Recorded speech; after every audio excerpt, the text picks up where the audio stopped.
Hello friends, வணக்கங்க. இங்கே பார்த்தீங்களா, 5 மணிக்கு பூக்கிற பூ டபுள் கலராக பூத்துட்டு இருந்தது. இப்போ ஒரே கலர் சிங்கிளாக எவ்வளோ அழகாக பூக்க ஆரம்பிச்சிருக்கு பார்த்தீங்களா. இது பாருங்கள், எல்லோ.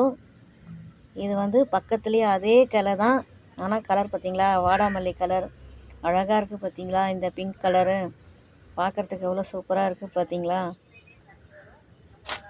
இந்த செடியை ரொம்ப நாளாக இருந்ததுங்க, இப்போ தான் பூக்க ஆரம்பிச்சிருக்கு. இங்கே பாருங்கள், ஒரே செடியில் வெரைட்டியாக பூக்குதுங்க. இதை பாருங்கள், டபுள் கலர், இதுவும் டபுள் கலர். இதுக்கு டிஸ்கோனே பேர் வைக்கலாங்க. இங்கே பாருங்கள், அடியில் ஒரு கலர், மேலே ஒரு கலர். இங்கே பார்த்தீங்களா, இதுதான். இது விதை விட்டுருக்கங்க. இது தனியாக எடுத்து வச்சு வளர வச்சு பார்க்கணுங்க. இந்த வீடியோ உங்களுக்கு பிடிச்சிருந்ததுன்னா லைக் பண்ணுங்கள், ஷேர் பண்ணுங்கள், சப்ஸ்கிரைப் பண்ணுங்கள் ஃப்ரெண்ட்ஸ். பாய். அடுத்த வீடியோவில் பார்க்கலாம்.